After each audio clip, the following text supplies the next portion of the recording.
Sobre tela branca, surgem de maneira circular 2 logotipos em formas geométricas. À esquerda, em tons de marrom e azul, lê-se URGS, NAPEAD, Produção Multimídia para Educação. E à direita, 3 retângulos em leque nas cores laranja, azul claro e azul escuro, e lê-se SEAD URGS, Educação à Distância.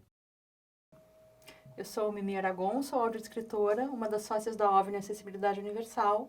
Lá a gente produz recursos de acessibilidade comunicacional, audiodescrição, legendas e libras.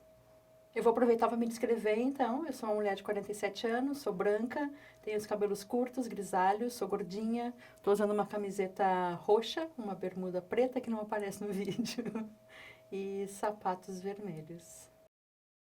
Na tela, o que é audiodescrição? A audiodescrição é uma modalidade de tradução visual conceituada como intersemiótica, então traduz as informações visuais para o meio verbal, para que as pessoas, inicialmente as pessoas com deficiência visual tenham acesso a esse mundo de imagens onde a gente vive e está imerso, enfim. Na tela e na prática, como funciona a audiodescrição?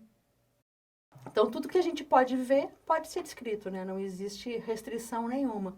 E aí a gente inclui audiovisual, né? Cinema, TV, teatro, artes cênicas em geral, dança, circo, ópera, museus, o acervo de museus, enfim, passeios turísticos. Na verdade, o que existe de imagem à nossa volta tem e precisa estar descrito para quem não tem condições de enxergar. Na tela. E quem participa desse processo? A audiodescrição é produzida por uma equipe básica que inclui um roteirista de audiodescrição, que é a pessoa que vai fazer a descrição dessas imagens, um consultor ou revisor, obrigatoriamente com deficiência visual, mas com formação em audiodescrição, e um narrador, é a pessoa que vai narrar esse roteiro, pode ser o roteirista ou não. Essa é a equipe básica. Na verdade, tem algumas variações, enfim, é importante que quando a gente vai fazer uma audiodescrição gravada, o técnico de estúdio também tenha uma vivência com a audiodescrição, conheça um pouquinho. No que diz respeito ao fluxo da produção, é importante ter um produtor também para dar conta desses processos da produção, mas basicamente um roteirista, um consultor com deficiência visual e um narrador.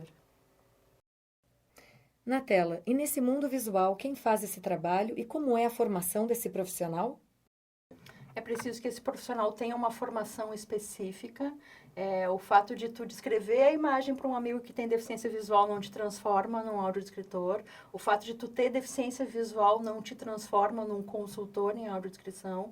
E o fato de ter uma boa voz não vai te transformar num narrador. É importante que essa pessoa, esse profissional, esses profissionais dessa equipe passem por uma formação qualificada, robusta, com uma carga horária suficiente.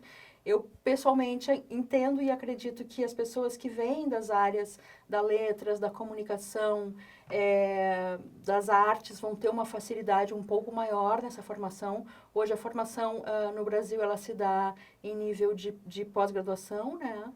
Especialização, enfim. Mas é muito importante que a gente veja essa tarefa, que é de uma responsabilidade imensa.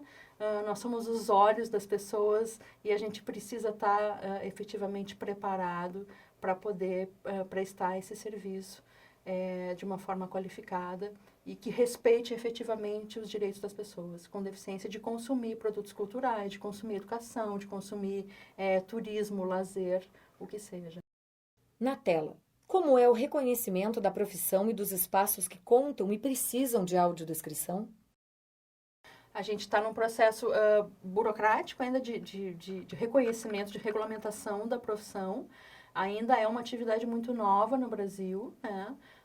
Faz parte do nosso trabalho também dar a ver, né, o que é a audiodescrição e o que é a função de audiodescritor para quem está nos contratando, para o próprio público, né, para as pessoas com deficiência visual prioritariamente. É importante dizer que a audiodescrição ela foi pensada inicialmente para as pessoas com deficiência visual, mas hoje a gente sabe, através da prática e da pesquisa e do estudo, que um público muito maior, uma gama muito maior de público se beneficia desse recurso. Então, a gente inclui aí idosos, crianças, pessoas com baixo letramento, pessoas com déficit cognitivo, e a gente, enfim, todo mundo pode se beneficiar da audiodescrição. Ela é uma camada narrativa adicional que pode te trazer informações que às vezes a gente está tão viciado no olhar, a gente não percebe.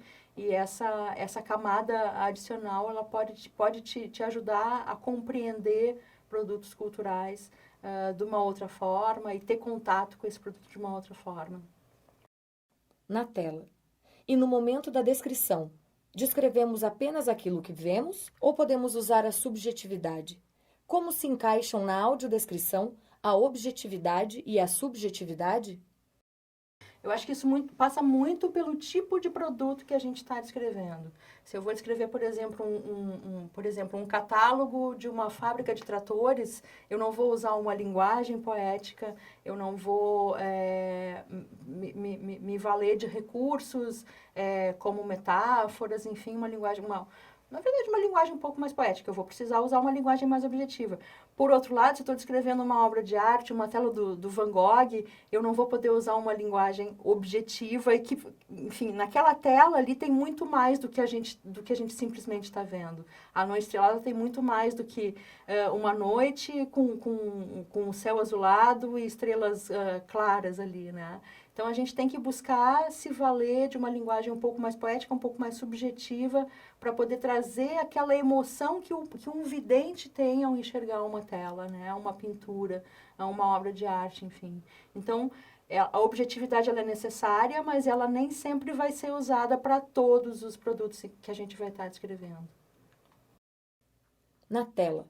Qual exercício pode ser bom para quem está começando a usar a audiodescrição? É importante ter um bom poder de observação, mas eu acho que anterior a isso, é importante exercitar a empatia, se colocar no lugar do outro, né? E isso a gente exercita tendo contato com o público da audiodescrição. Quem são essas pessoas? É um público muito heterogêneo, né? Nem todas as pessoas com deficiência visual, elas têm o mesmo nível de percepção visual do mundo. Então, a gente precisa conhecer essas pessoas, ter contato com elas, entender de que maneira a gente pode, a partir da nossa tradução visual, chegar a esse universo. É muito difícil, porque por causa da heterogeneidade do público, a gente tem sempre que encontrar um caminho do meio, né? Que não seja, que consiga contemplar esse público que é tão diferente. As pessoas com baixa visão, as pessoas que perderam a visão ao longo da vida, as pessoas que nasceram com cegas, que nunca enxergaram, que tem um pouquinho de resíduo visual. Quer dizer, cada uma delas, cada uma dessas pessoas, ela traz um repertório de vivência para o mundo. E a gente precisa entender essas especificidades da deficiência visual e dos outros públicos, dos idosos, como a gente falou, das crianças, enfim, para poder trazer essa tradução que seja o mais efetiva possível, que contemple mais essas pessoas. Na tela. Qual a importância desse recurso de acessibilidade na comunicação? A importância dele passa pelo reconhecimento de que é um direito humano. A gente vive num mundo cheio de imagens e a gente não pode imaginar que só algumas pessoas possam ter acesso a essas imagens. Quando a gente fala em comunicação de massa, a gente está pensando em chegar ao maior número possível de pessoas, né? A comunicação é isso, a gente alcançar, levar uma informação ao maior número possível de pessoas. Não se pode pensar no mundo em que a gente vive que só algumas pessoas possam ter acesso a algum tipo de informação. O mundo é de todos, vivemos todos no mesmo espaço e todas as pessoas devem ter direito a esse acesso. Quando a gente parte desse entendimento, dessa visão, a gente começa a se dar conta de que todo mundo pode se beneficiar da audiodescrição, tendo ou não deficiência visual, sendo ou não idoso, sendo ou não criança, tendo ou não baixo letramento. Então, é preciso que a gente entenda a audiodescrição como uma ferramenta de exercício do direito da cidadania e da própria humanidade. A gente precisa que as pessoas reconheçam que elas têm direito a isso e a gente precisa respeitar esse direito, porque todos somos iguais nas nossas diferenças nesse mundo tão diferente e tão desigual. E é preciso que a gente possa oferecer às pessoas e garantir que elas tenham acesso à informação. Sobre telescuros, créditos em letras brancas. Edição de vídeo, Bruna Souza. Legendas, Bruna Souza e Kemioshiro. Tradução e interpretação para Libras, Thiago Coimbra Nogueira. Incluir URGS. Captação de vídeos, Lab Libras URGS. Rede Multivídeos URGS. Agradecimentos, Secretaria de Educação à Distância, SEAD URGS. Com acesso. Coordenação, Professor Eduardo Cardoso. Equipe, Professor Nelson Guetter. Professor Thiago Coimbra Nogueira. Fernando Carneiro. Stefan Vanderheide Fernandes. Bruna Souza. Kemioshiro.